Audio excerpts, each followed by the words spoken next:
Hello there and a warm welcome to the program People, Politics and Power. The Sustainable Development Goals, otherwise known as the Global Goals, are a universal call to action to end poverty, protect the planet, and ensure that all people enjoy peace and prosperity.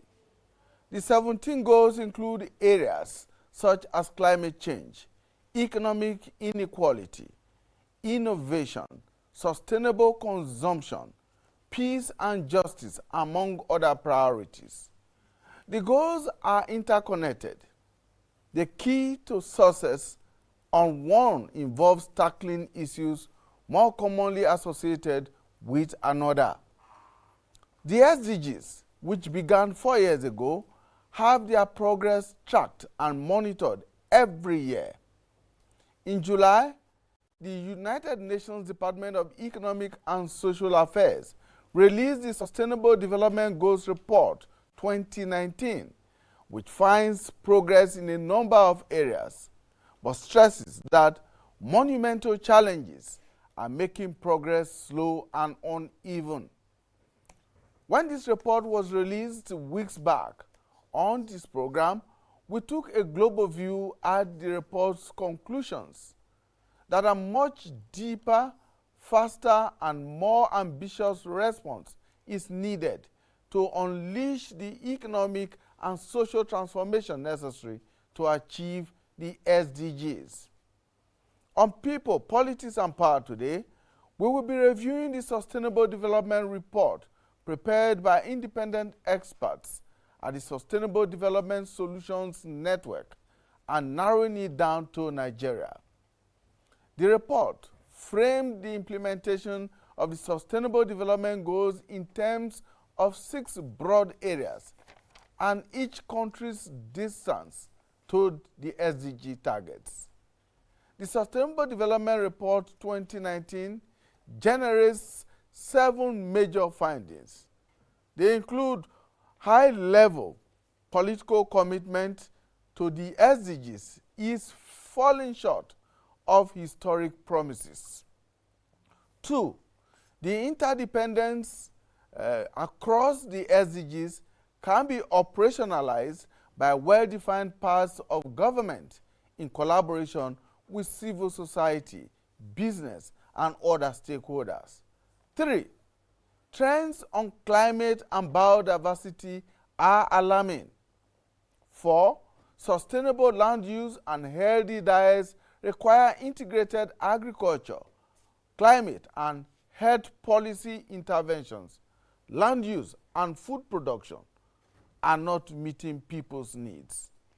5, domestic implementation of the SDGs should not undermine other countries' abilities to achieve the goals. 6, human rights and freedom of speech are in danger in numerous countries. And finally, eradicating extreme poverty remains a global challenge, with half of the world's nations not on track for achieving SDG 1, that is, no poverty. The Sustainable Development Report includes an index that ranks countries according to their performances. Denmark stands atop the table with a score of 85.2%. Nigeria comes in at a distant 159 out of 162 countries with a score of 46.4%.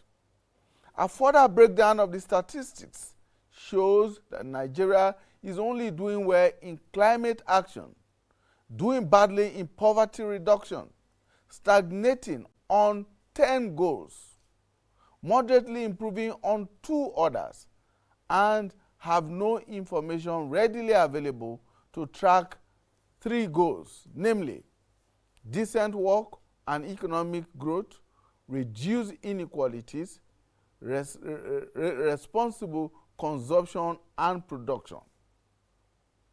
Now, these statistics sounds very, very alarming.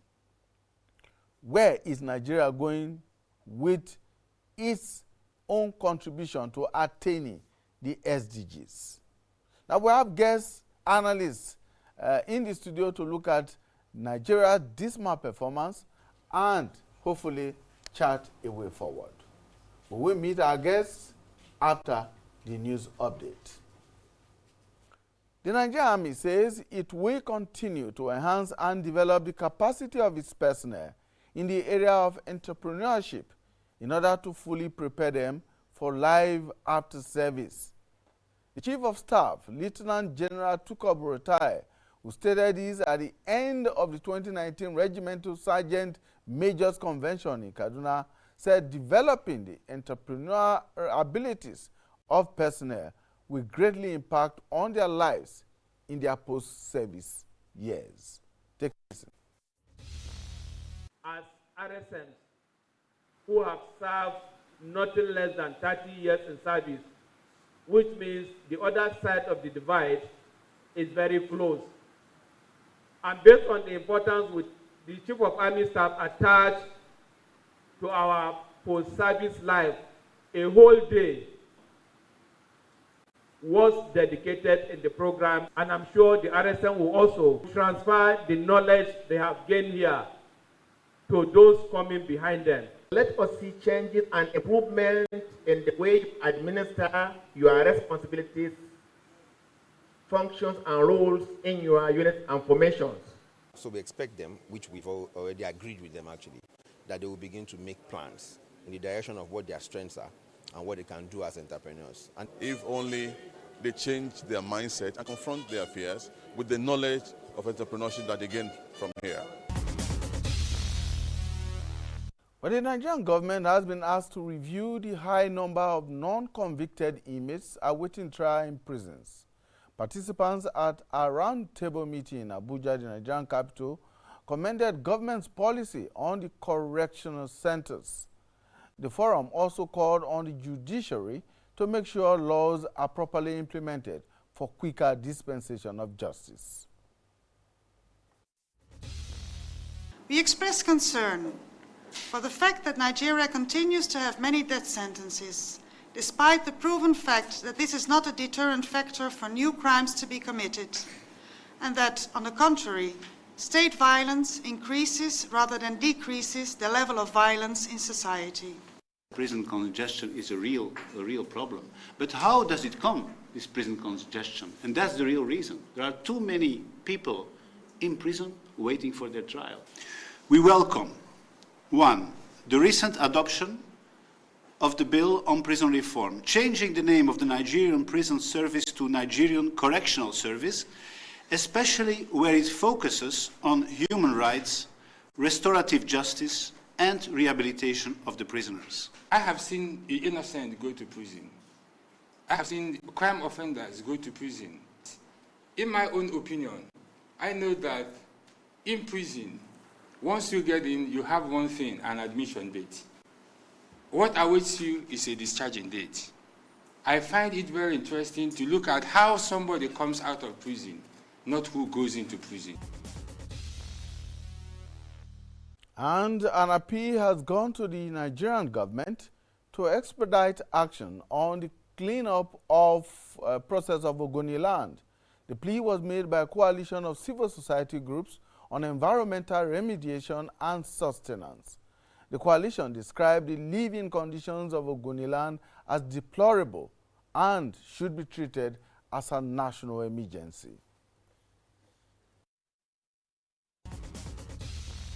Project is the leaders should come to our aid and see exactly what is going on in the Niger Delta, because this issue of promising us that they are coming to clean Ogoni up, they are coming to do this one, they are coming to do that, all that are promise. The leaders are not coming close to the people to see exactly what we are passing through. All they do is just to hang up here in Abuja, put everything on air without coming close to the people to see exactly what the people are passing. We have been hearing about Ogoni cleanup since Buhari won his first term election, and today that process is still ongoing. So what is delaying the process, we cannot even tell. The group says the cleanup will contribute significantly to sustaining the peace in the Niger Delta.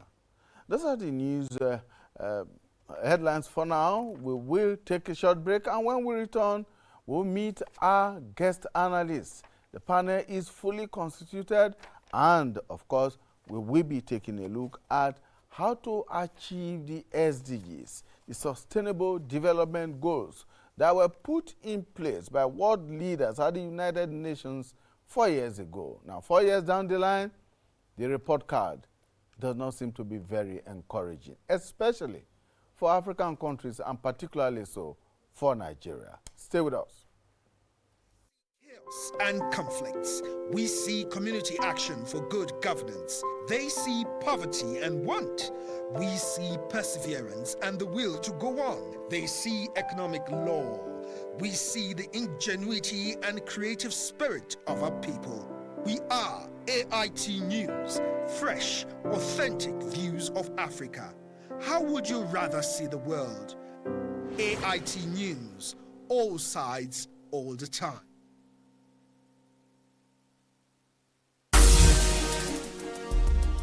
Every day, knotty issues evolve in Nigeria's growing democracy. Removing fossil fuel subsidies is the right way to go. We are not in a situation to wake up one day and just remove subsidy. But how much of these issues do the people understand or appreciate? The money available to state governments is enormous because we saw them buying votes in such a manner that does not show that they are poor people. The issues can be complex or deliberately mystified. That's where the people are lost in the democratic process. On Jigsaw, the bold, incisive and reliable analyst, Benga Aruleba, lays bare the issues and demystifies the concepts. Jigsaw, every Wednesday at 11 p.m. Jigsaw, putting the pieces together, demystifying the issues. Thank you so much for staying with us. Let's get to meet our guest analysts who are already here in the studio. First, from my immediate left is Suweba Jibrin. She's head of programs Action Aid Nigeria and focal person on SDG, member Action Aid Global Advisory Committee on SDGs. Thank you so much for joining us.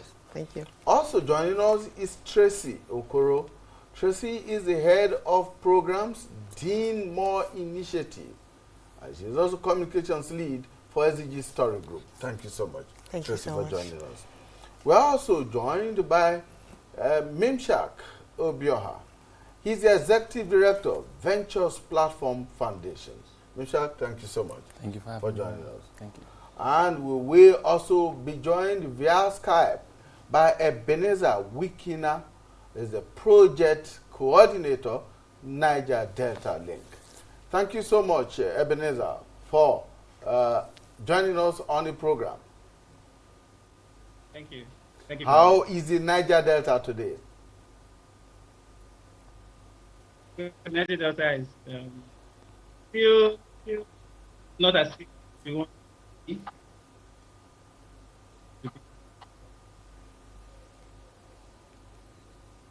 All right, Ebenezer, we'll come back to you very shortly. We hope that the network gets better. But let's start from the studio here.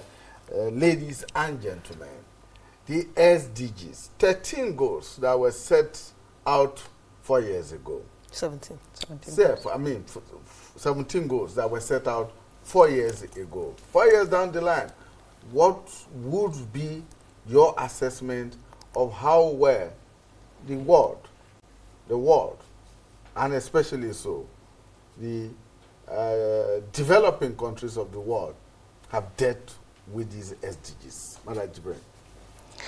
Thank you very much. I think the SDGs for me is an accountability instrument. I want to see it as that the world leaders have come together to set up for themselves and in achieving sustainable development in the interest of the poor and excluded people world over. And the developing countries are the target in terms of where the population of the poor and excluded abound. And also in terms of achievements, let me just come close to Nigeria to say that looking at what the country has done in terms of setting up structures to implement the SDGs is the first thing that happened in Nigeria to say, okay, let's organize, institute a committee or a body that will manage the SDG. First, there's the special assistant to the president that is bringing it closer to the domain of policy, to say that, okay, we have a special advisor to the president. And then at the National Assembly, there is also a structure there, a committee at the Senate. And then also within the states, the implementation is like hinged on the premise of the highest level of governance at the state level to have a special advisor to the governor or for the implementation. But implementation in terms of actual implementation of these goals, we are still lagging behind. Challenge is around that coordination process, because the more the structures we have, the more slower it is that in terms of passing the process in terms of, okay, who does what, and then which policies need to be passed, and so on. So when you look at the prioritization of Nigeria last year, there was priority on education being a state of emergency. We've seen a lot of commitments made, but most of our achievement would have been, I would say, is around making the commitments, putting the structures in place. But so would you agree with that, Tracy, that we have spent 4 years, the first 4 years of the SDGs, trying to put structures in place? Now, don't forget that the SDGs have a lifespan of 15 years, up to 2030, and we have spent the first 4 years trying to. Not that we have even put structures in place yet. Well, I would like to not disagree, but at the same time, I would like to state that I think we still haven't understood what they mean to us as human beings first, not even as a country or as an institution in general. It is the interrelatedness of the goals, the ability to own it and transpose it into our daily activities is what we're still not able to do. So and that's what affected the MDGs. They still look abstract. They still look like, unattainable dreams, We still look like we're trying to key into the trend. We haven't understood that the SDG, for me, the 17 goals are just, a way to put us in line with what we have already been doing as institutions, because I feel like for everybody who has been working to promote progress in the country is working on some goal.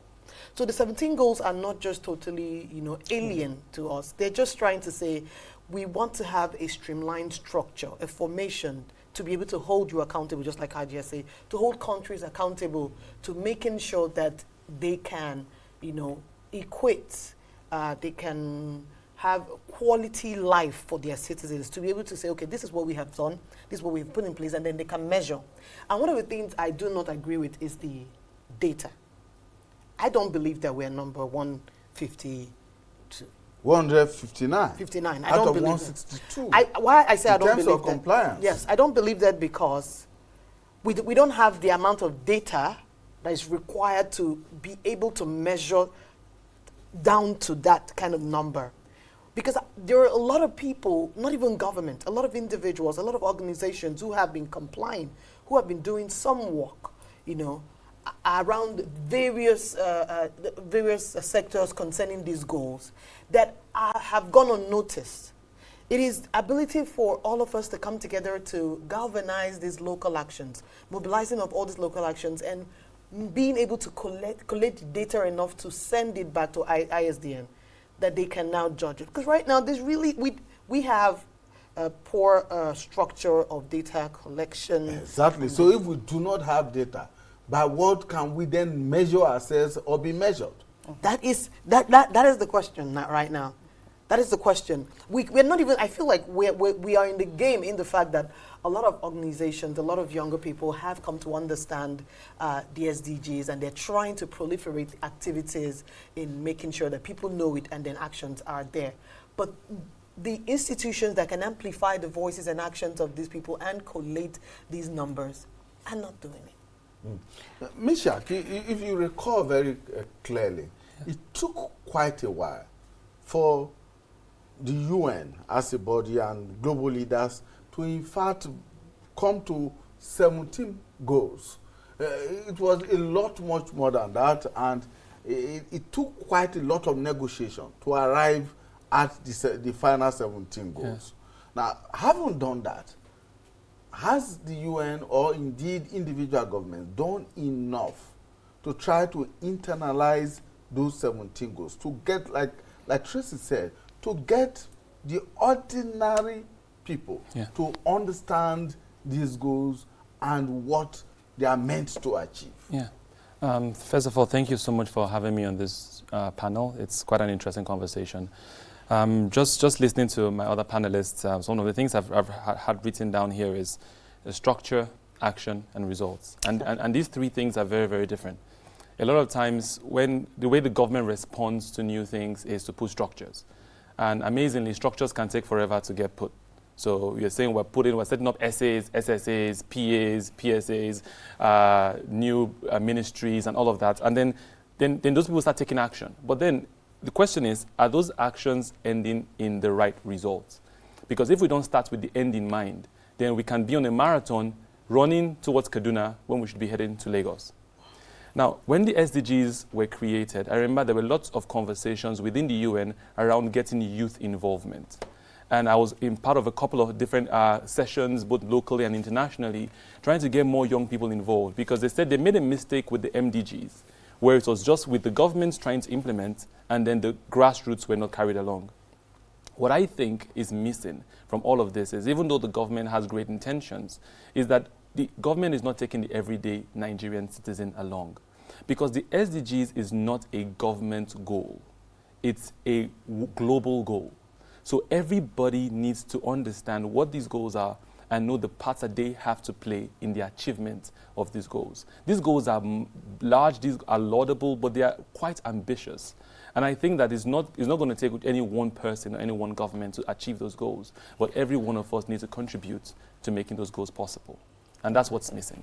But you do agree that these goals are measurable? Yes, definitely. All right. Let's turn our attention to Ebenezar, who is in the Niger Delta, and get a feel of what it is like trying to achieve the SDGs in the Niger Delta area, an area of the country where, of course, there is a lot of environmental challenges. Ebenezar, thank you for joining us once again.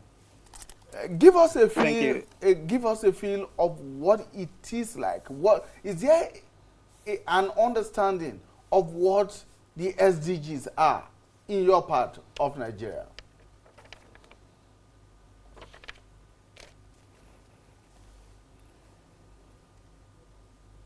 Okay. So I'm based in River State.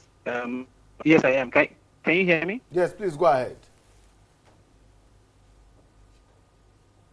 Okay, so I'm based in River State, Nigeria, and in River State, just like Mishak was commenting on, structures have been put in place. So we have like an essay to the governor on SDGs, and in quite a number of Niger Delta states, we have that same structure. But the problem had been, moving from that structure level to the action level. I would say the SDGs is not the government's. It's not the government's responsibility alone, just as it's been said by all the panelists.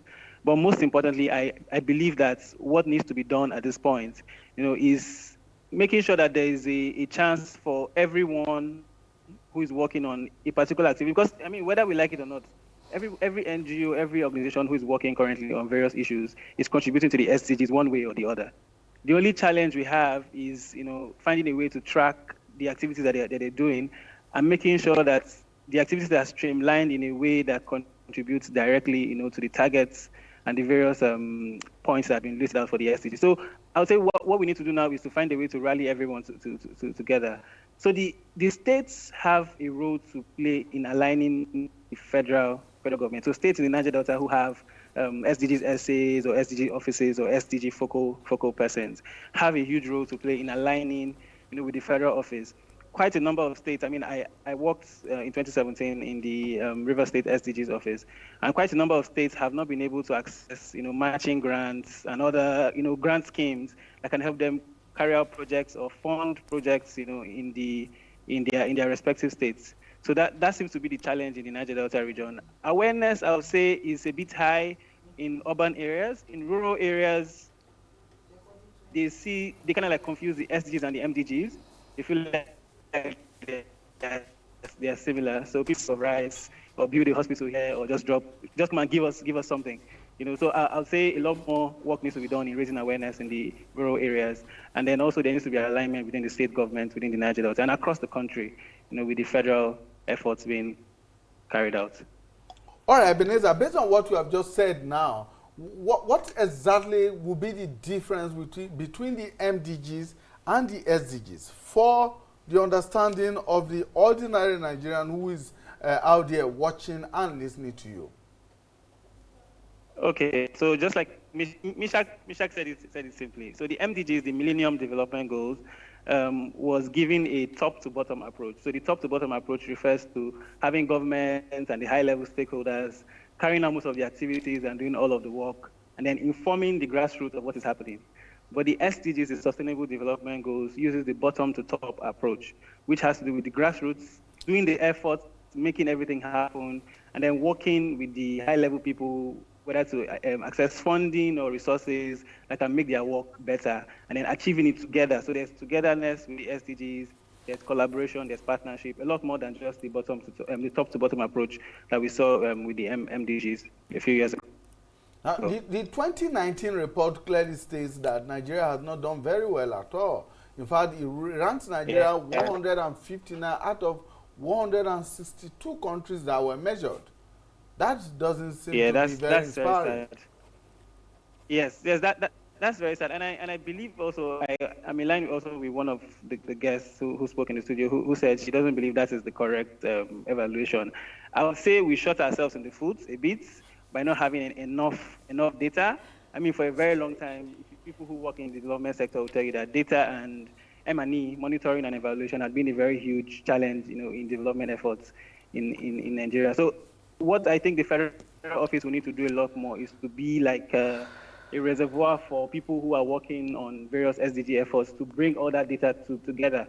Because if you read the report, you find out that we are doing what we have good credit for, which is work on climate change and environment, is because of the efforts of putting together all the NGOs working on environment, who have been doing stuff with UNEP, have been putting together information and data and reports together. But in other areas, we don't have that kind of reporting. So I think the federal office can begin to become that rallying point for putting together information and reports when it comes to success stories around the SDGs. So we might not be so bad as the report says, but we are also not doing as amazing as we're supposed to be doing currently.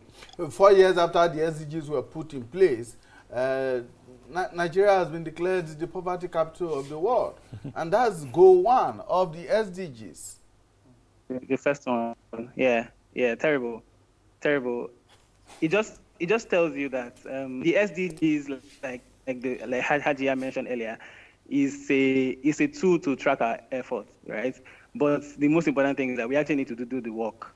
Much more than poverty had been a very huge problem in Nigeria for a very long time, and if we don't solve it, if the SDGs come and go, it will still be a problem for us to work on.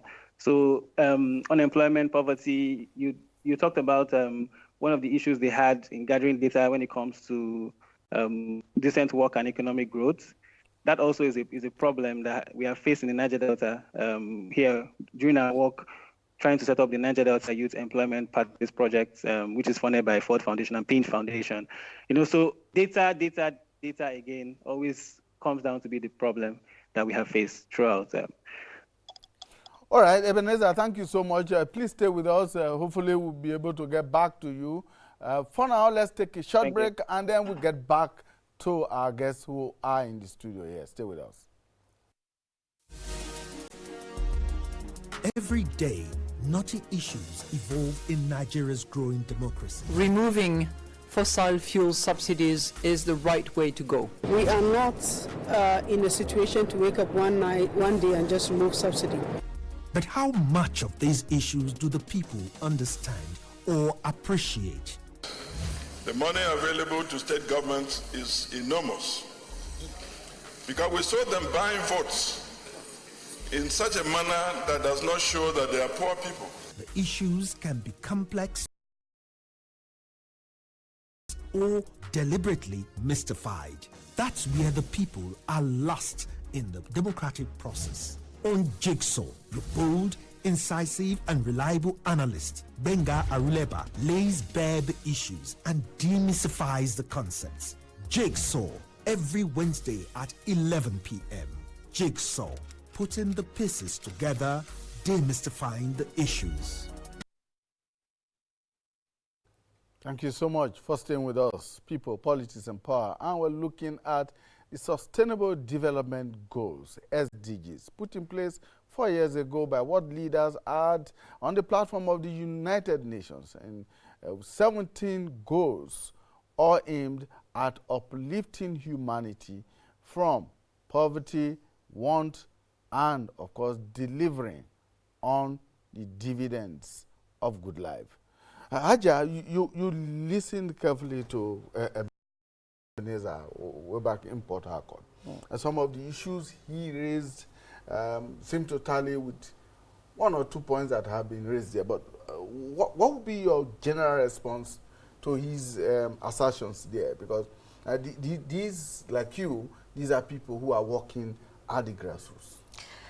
Thank you very much. I started by saying that it is an accountability framework, and then I also mentioned specifically what any general Nigerian, somebody who is in the government, will tell you if they ask the achievement of SDGs, because they will we will start from the structures that are put in place, and then the actions that are before the actions that are being taken. And even with the structures, with the changes and continuous changes in government, those structures are now becoming not there. So now, the responsibility of implementation of SDGs does not lie in one particular ministry. If you want to take the achievements, you now have to take into account what the various ministries and parastatals are doing. What has been the money, the resources of Nigeria being implemented, being allocated for different sectors? What is it doing to the nation? And the issue of data, we have to make sure the data is there. It is located in different places. When you talk about okay, let's pick the goals one by one. If you look at the one around poverty, poverty eradication is, we cannot just achieve poverty eradication without generally looking at the causes, fundamental causes of poverty, which is, located in other SDGs that are there, and then responsibilities lies in the particular agencies of government. Education, that is in goal 6. If we want to have education, because this the whole sustainable development goal is hinged around 3 major areas: eradicating poverty, ensuring equitable distribution of resources and natural resources, and one, dealing with climate justice. Climate change and so on. So when we now look at how far we have gone, is for us to go back and take into account the work that is happening. What is the Bureau of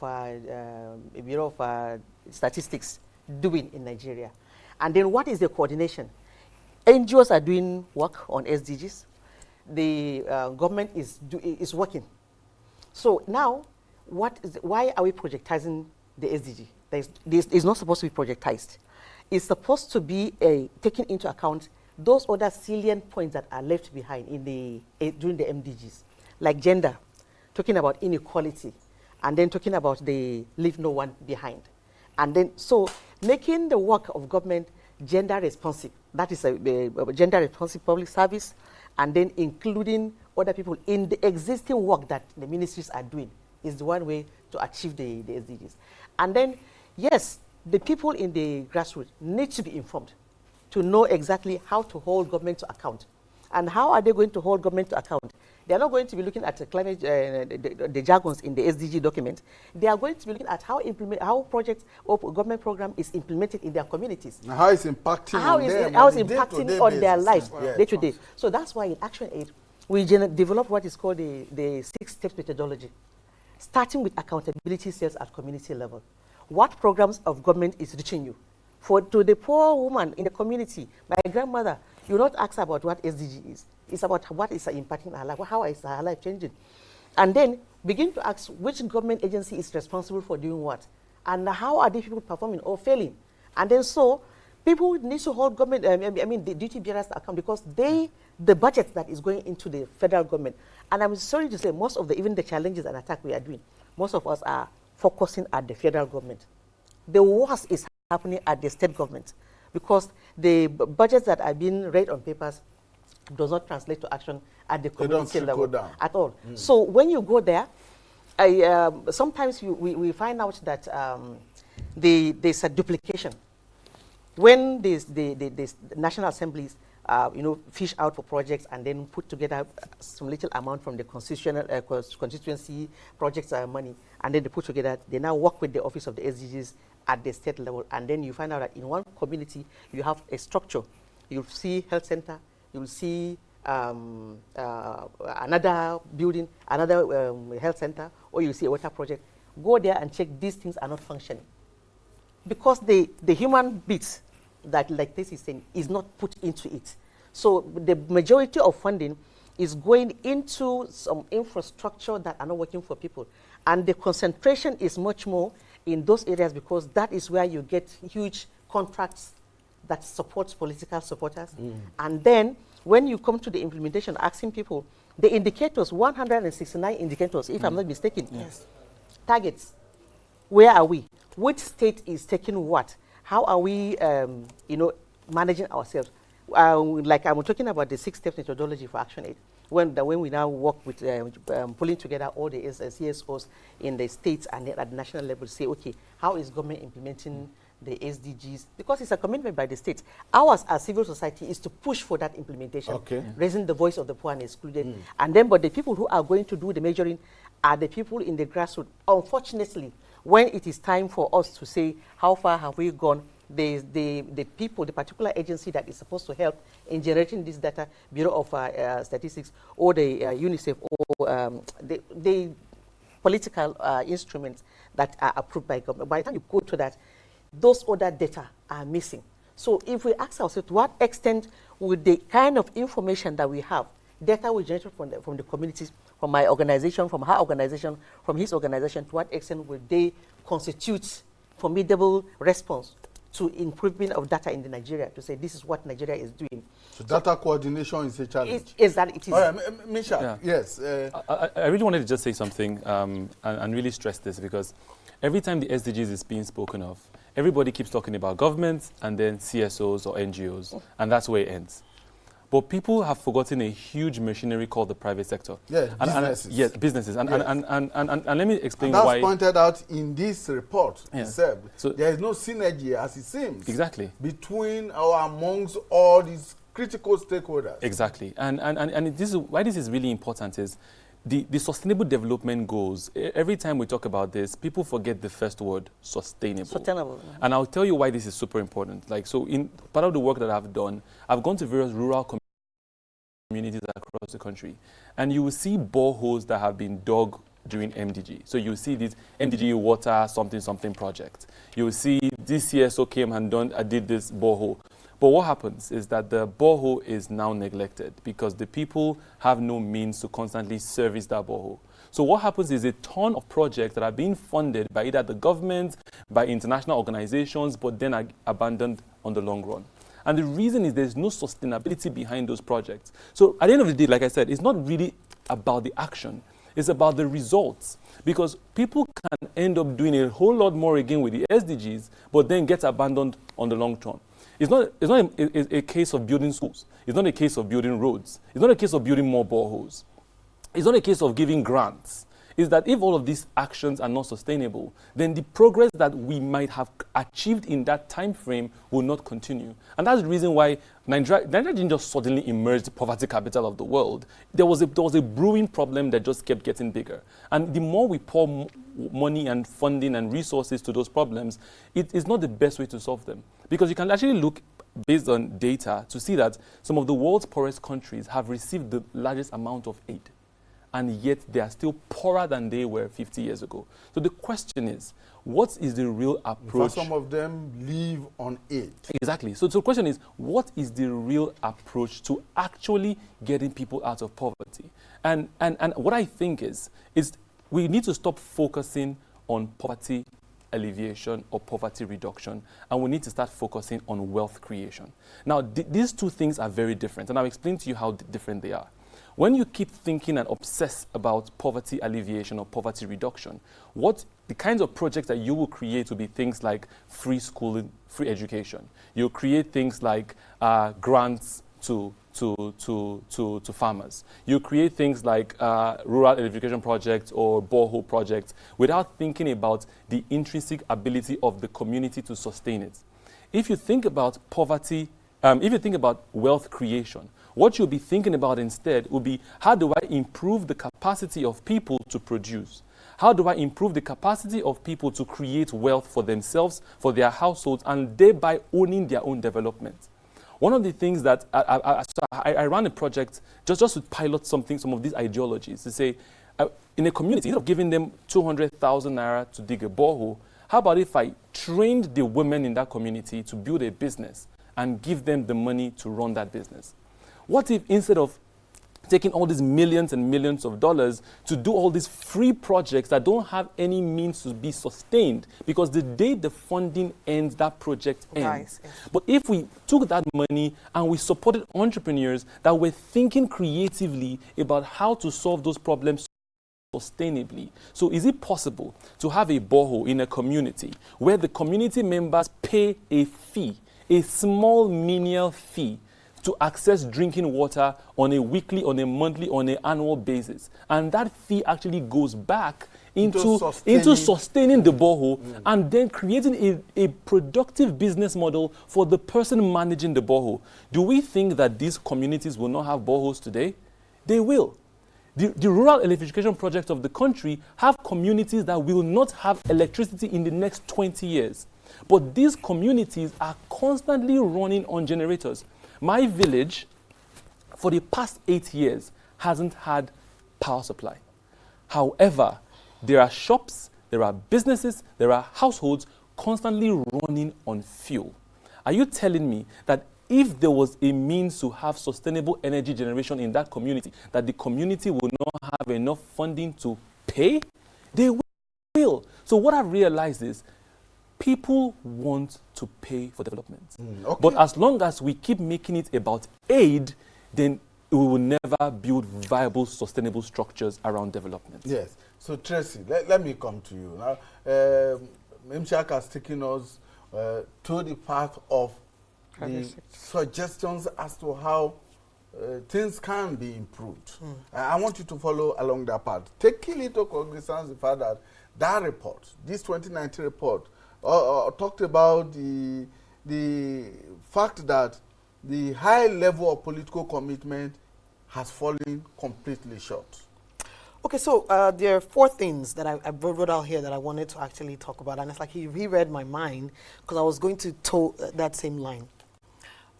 First, I think that the government did well by creating an office of this senior special assistant to the president, meaning that we now have some sort of institution that can interface between all the shareholders and the stakeholders in this claim.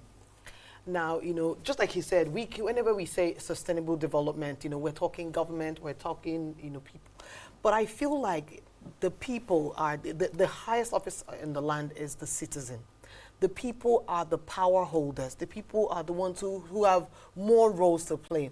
And it's because we're still looking at the SDGs as a foreign target, as project, as grant, as aid. And we're not looking at it as what we are already supposed to be doing as a country.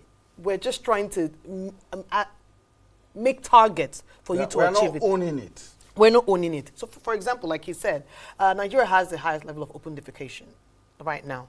And if you go somewhere and say, okay, let's build, a sanitary system for them, but you see people who they've built for themselves and they pay 10 naira, just like you said. Yeah. And it's been running for years. sustaining it. But if you build, free. you know, for They'll free, break it. they will be the ones to plunder it. And they'll say, after all, people love free things. So one of the things we need to learn is collaboration. Government property is nobody's property. Yes, so it is the ownership mentality that we need to first instill. It is the patriotic duty of knowing that we all live here, so we're going to have to take care of it by ourselves. It is the collaboration of the government saying, you know what, let's not make it look like, oh, CSOs come, you know, we like conferences, we like meetings, summits. No, let's do grassroots, local town hall meetings where everybody comes together and says, now this is the problem, but this is how we can solve it, and this is the role you get to play. Thereby, we have economic transfers going around. So even if there's a project that we want to do, we all have input in who is going to hold who accountable in doing what. There is a structure and everybody will follow it. And then secondly, we need to, like, you know, sync and synergy. For example, in one of the news that you read in the report, the Ogoni cleanup, you know. So I think that the government has, you know, started putting a lot of work in trying to clean it up, but it's the actual mobilizing actions, getting the people involved, like sustainability, like he said, sustainability is taking care of the now without having to affect the future. And the deals, the contracts, the plans that have been made concerning Ogoni over the years have not necessarily involved the people, have not necessarily gotten the consent of the people to say, this is how we would do it. 10 years from now, the people who signed these contracts will not be here. Who are the people who are going to own this project and see to it that your children, our grandchildren will not come back to an Ogoni that is having issues like this? You know. Then thirdly, tailoring measurement plans and policies as per location, locale, and as per people. You see, we can use the measurement statistics and targets and indices of the other developed world or whatever they want to set for us, but they are not us. So they don't understand how we live. What does poverty mean to us, you know? For someone in the rural area, as long as they're able to have a nice meal, you know, have great health, quality access to healthcare, you know, and you know, they're not even that sick like, you know, us that even live right here. They just want access. That Panadol, you know, I can get it. No, my wife is pregnant and she has a very good healthcare center where she can deliver peacefully. You know, our kids, we can go to school, quality education. People are never asking for so much, but it is involving them, measuring and tailoring the measurement indices to us to say, how can we get this done? So the states can be able to localize the measuring and say, all the CSOs working on climate, let's talk about data collection. All right. What are you doing? How are we going to bring this together? If we do not localize the SDGs, if we do not own it, for example, there's something we're doing on the 12th that we're talking about mobilizing the largest local action. It's saying that everybody that has been walking in or around the SDGs, come out. Okay. We want to know you. Let's see if we can get back to Ebenezer in Port Harcourt very quickly. Ebenezer, if you are there, ironically, one of the areas where Nigeria is said to be doing well is with climate change and biodiversity at a time when, of course, there is a lot of hue and cry about environmental issues in Nigeria. Yes, it's like I would say it is true because of awareness. At the same time, it could be ironical because pollution in the Niger Delta, especially in Ogoni land, which was just spoken about recently, had gone on for almost 40 years, you know, non-stop. Government after government had gone through and not gotten the kind of change that we've been desiring. But generally, I would say when it comes to biodiversity, there had been a lot of awareness, you know, when it comes a lot to deforestation, you know, clean up young people. So many young people are beginning to lead the charge, you know, trying to protect the world that they want to live in the future. So you're having organizations like Susty Vibes, the NG Youth SDGs Network, you know, they are, you know, leading the charge, having walks, having, you know, events to make sure that there's awareness around environmental pollution, making sure that the environment is clean, making sure young people are even made, you know, ambassadors for the environment and for climate change. So yes, so we seem to have awareness in check, but if you look at the Niger Delta, I would say that statistic doesn't reflect a lot of, you know, what is happening down here in the Niger Delta region. A lot of work still needs to be done. Very, very good that, you know, after a very long time, we're beginning to see some action slowly in making sure that the cleanup of Ogoni land is happening, and not just Ogoni land. There are lots more communities around the region that still need to be cleaned up. But added to this action, we hope it will be sustainable. In the cleanup for Ogoni land is supposed to last for 25 to 30 years. If this government leaves, is there a sustainable structure put in place such that after they leave, this wouldn't just end and then a new government comes up with a different plan and different purpose? So these are the kind of things that we want to see when it comes to environmental conservation. Thank you so much, Ebenezar. Thank you. We have run out of time. Thank and, you. Yes. From here, just 10 seconds each, what would be your advice to government and to Nigerians? Okay, so my advice to government and to Nigerians and to all the people working in SDGs is to support entrepreneurs.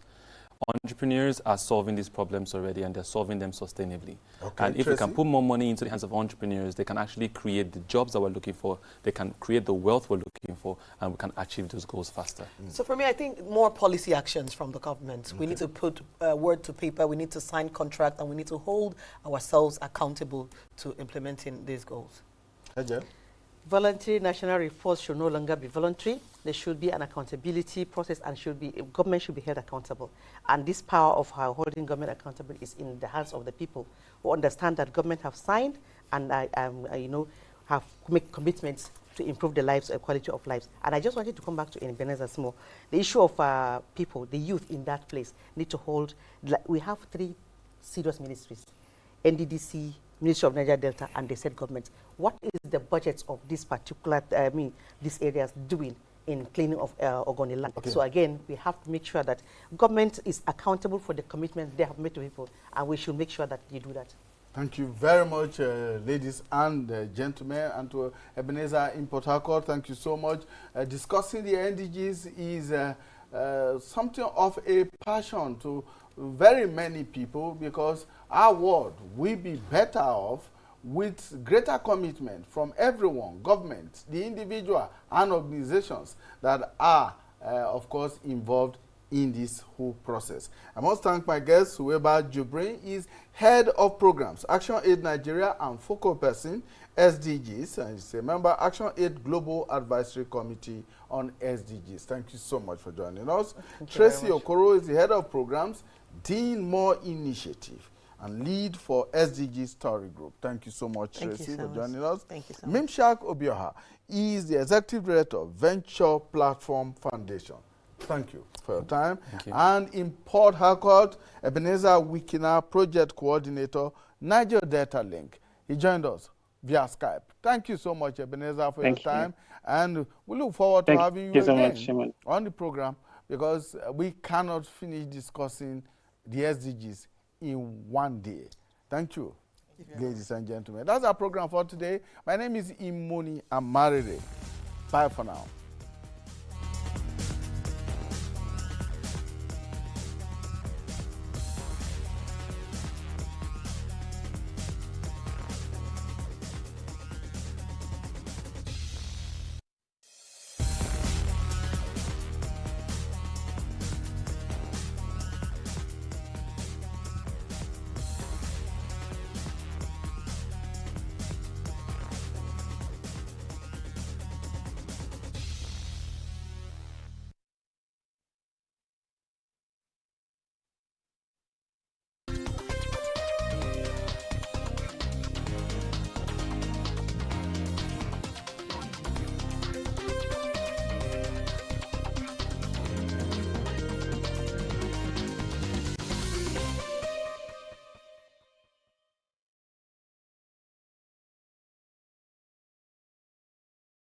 You said you were gonna see Uncle T at the hospital, not bring him here. Whatever you just did was so unhealthy. Something that is natural and healthy. I'm done with the Christmas budget you asked me to work on. 5 cartons of chicken, 70,000. Cow leg, 30,000. I'll be feeding the whole neighborhood. What's for dinner? We're having avocado, with salad and truffle. How much do you think that is? This is 500,000. 2? That should be $1 million. This is $1 million, bro. Like 1 million?